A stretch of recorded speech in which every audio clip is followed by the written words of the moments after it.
So you see these incidents online where a person is walking on the street and they don't see a bunch of cars that are coming, and a truck, this huge truck, is about to collide into them, and then suddenly it's as if an arm just pulls that truck away and it goes in a completely different direction. Or someone who misses 4 cars and they collide, and that person just stands there and they're okay.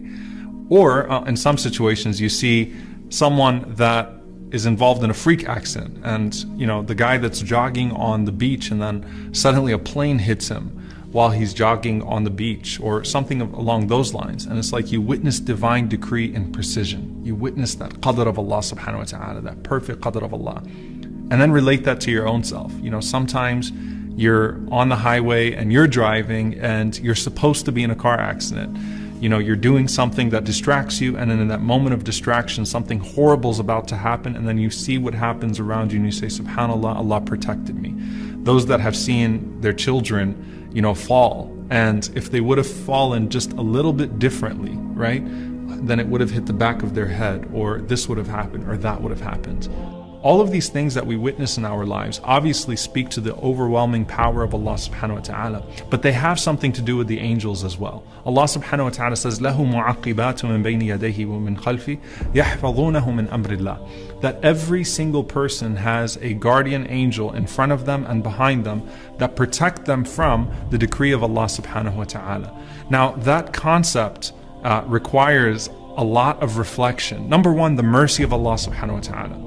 We're always so paranoid about the devils, the shayateen, they're everywhere, the jinn. Every single human being has only one shaitan assigned to them and 4 angels assigned to them. Now, everything else that's invited into your life of angels or devils is invited as a result of your good deeds or your bad deeds. But every single person has, proportionally speaking, 4 angels that are with them and only 1 devil. 2 angels that protect you and 2 angels that record on you. Okay, so the 2 angels that record and the 2 angels that guard you. But only 1 shaitan that whispers and tempts.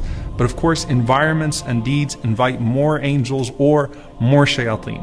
But what do those guardian angels do, and what role do they play in our lives? Number one, they're always with you. They're with you during the day. They're with you when you sleep at night. They are with you for the most significant and insignificant moments of qadr, moments of divine decree in your life. Mujahid rahimahullah ta'ala, he said that those angels protect you from any wild animal, from any riding animal, from any beast, from any person who wants to harm you. Even a naml fi udhunik, an ant that would be in your ear, if the decree is not upon you to be harmed, those angels will shoo away those bugs. They will push away those objects that are coming your way and protect you.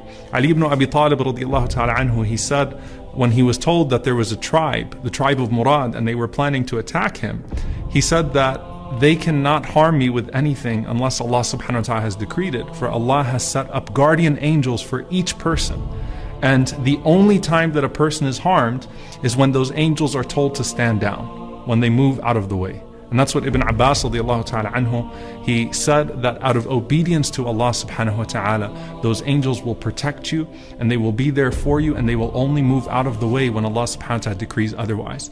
And this is a powerful concept on an individual level, because you think about the story of the Prophet ﷺ and Jibreel alayhi salam protecting him from his enemies, or the Muslims in the Battle of Badr and the angels being sent in hundreds to protect them, to where the Muslims could even see that their enemies were being thrown off of their horses, and the sound of a whip crackling on someone, and they don't see the whip and they don't see who's actually doing it, but they were just seeing these things happen in front of them. Or the Prophet ﷺ talking about the end of times, where Dajjal would try to enter into Medina, but he would find angels at its gate that are protecting it from all directions. In our own individual lives, if you think about that, what Ibn Abbas radiallahu anhu mentions, that you have these angels that are in front of you and behind you, and the only time that they step aside is when Allah subhanahu wa ta'ala decrees that harm is coming to you. And that harm is what was decreed in the womb, also written by an angel, that your date of death, your lifespan, and that moment for you to go is now. And so those angels move aside when the decree of death comes your way, only for your soul to be transferred to another group of angels with the shroud either of paradise or the shroud of hellfire.